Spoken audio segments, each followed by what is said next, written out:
자카르타 연합의 아름다운 아침입니다. 다 함께 사도신경으로 신앙 고백하겠습니다.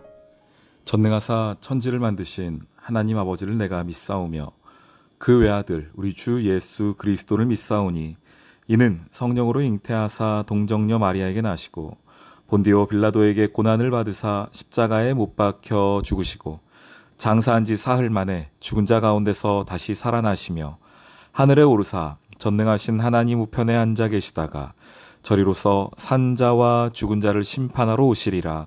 성령을 믿사오며 거룩한 공회와 성도가 서로 교통하는 것과 죄를 사하여 주시는 것과 몸이 다시 사는 것과 영원히 사는 것을 믿사옵나이다. 아멘. 허리에 띠를 띠고 등불을 켜고 서 있으라. 너희는 마치 그 주인이 혼인집에서 돌아와 문을 두드리면 곧 열어주려고 기다리는 사람과 같이 되라. 주인이 와서 깨어있는 것을 보면 그 종들은 복이 있으리로다.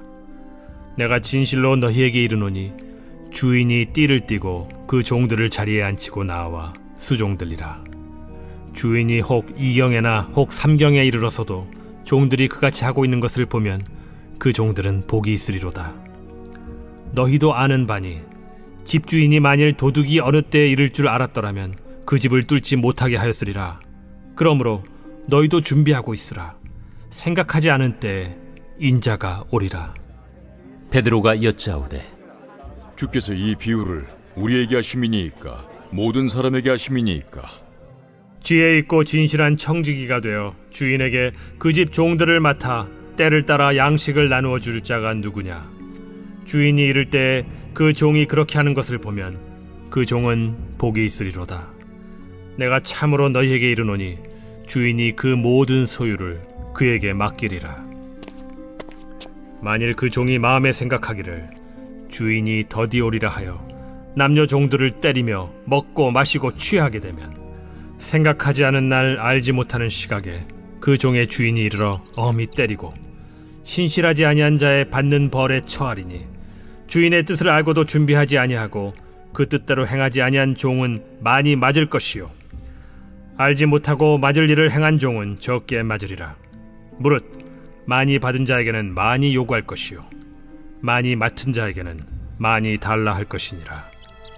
내가 불을 땅에 던지러 왔노니 이 불이 이미 붙었으면 내가 무엇을 원하리요? 나는 받을 세례가 있으니 그것이 이루어지기까지 나의 답답함이 어떠하겠느냐? 내가 세상에 화평을 주려고 온 줄로 아느냐? 내가 너희에게 이르노니 아니라 도리어 분쟁하게 하려 함이로라. 이후부터 한 집에 5사람이 있어 분쟁하되 셋이 둘과 둘이 셋과 하리니 아버지가 아들과 아들이 아버지와 어머니가 딸과 딸이 어머니와 시어머니가 며느리와 며느리가 시어머니와 분쟁하리라. 또 무리에게 이르시되 너희가 구름이 서쪽에서 이는 것을 보면 곧 말하기를 소나기가 오리라 하나니 과연 그러하고 남풍이 부는 것을 보면 말하기를 심히 더우리라 하나니 과연 그러하니라.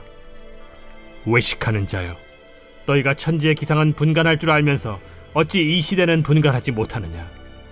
또 어찌하여 옳은 것을 스스로 판단하지 아니하느냐? 내가 너를 고발하는 자와 함께 법관에게 갈 때 길에서 화해하기를 힘쓰라. 그가 너를 재판장에게 끌어가고 재판장이 너를 옥졸에게 넘겨주어 옥졸이 옥에 가둘까 염려하라.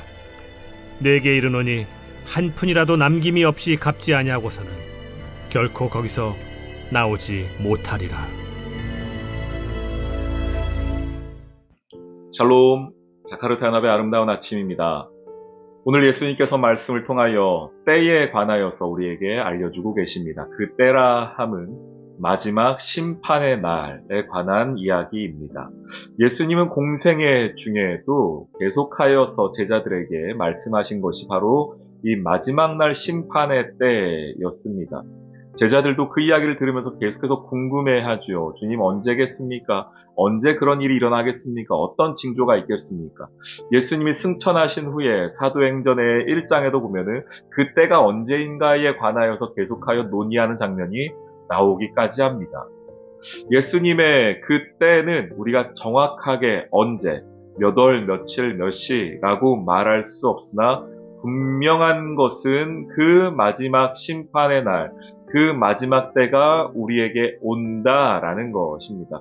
무엇을 통해 알 수 있습니까? 초림하셨던 예수님을 통하여 우리는 알게 되는 것이지요.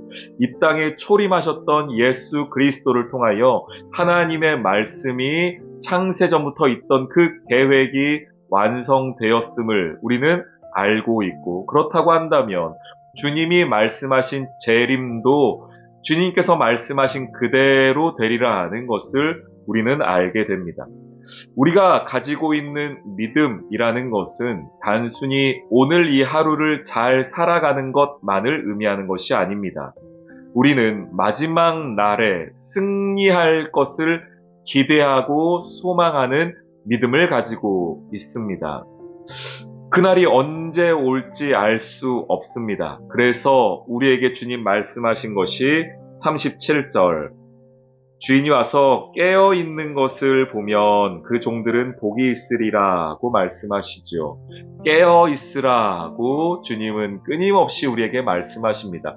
왜 깨어있으라고 합니까? 이 시대가 성도를 미혹하게 하고 영적으로 잠들게 하기 때문입니다.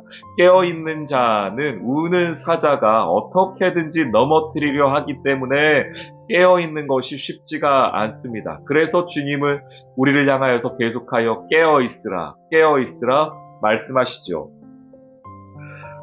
우리 말씀 로마서 12장 2절에 보면은 너희는 이 세대를 본받지 말고 오직 마음을 새롭게 함으로 변화를 받아 하나님의 선하시고 기뻐하시고 온전하신 뜻이 무엇인지 분별하도록 하라 라고 이야기합니다.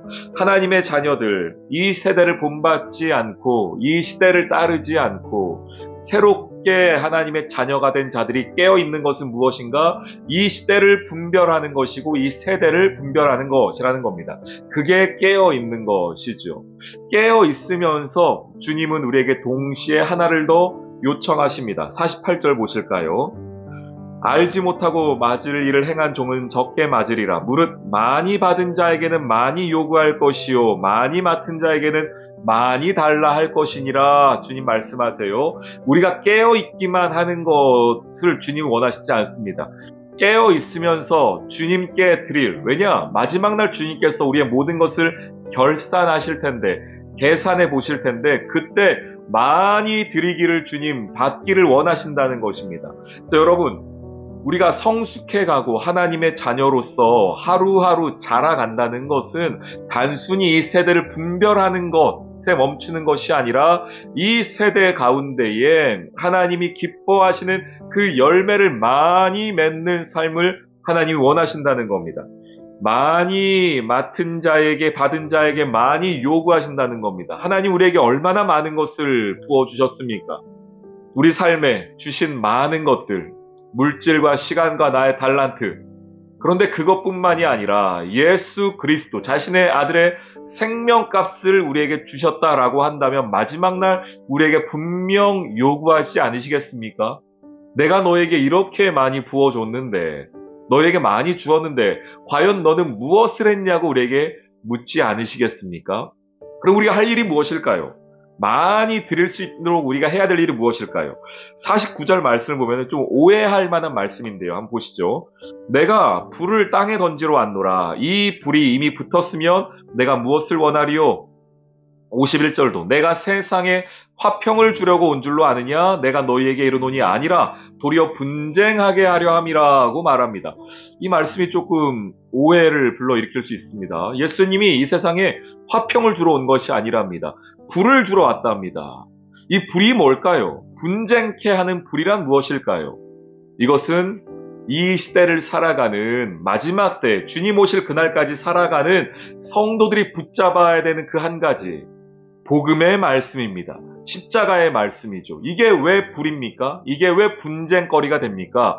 십자가의 복음은 이 시대와 이 세대가 받아들이지 않습니다. 이 세대의 질서를 뒤집는 것, 이 세상의 나라가 아닌 하나님 나라의 질서와 하나님 나라의 백성으로 살겠다 말하는 것입니다. 그래서 복음이 있는 곳에는 분명히 이 세상의 질서가 뒤집히기 때문에 분쟁이 일어납니다.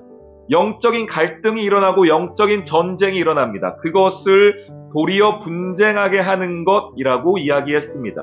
이것이 얼마나 치열한지 한 집에서 셋과 둘이 셋과 아버지와 아들과 아들이 아버지와 어머니와 딸과 딸이 어머니와 시어머니와 며느리가 분쟁하리라. 이것은 무엇인가요? 이 세상 나라의 질서를 복음이 와서 깨뜨린다는 겁니다.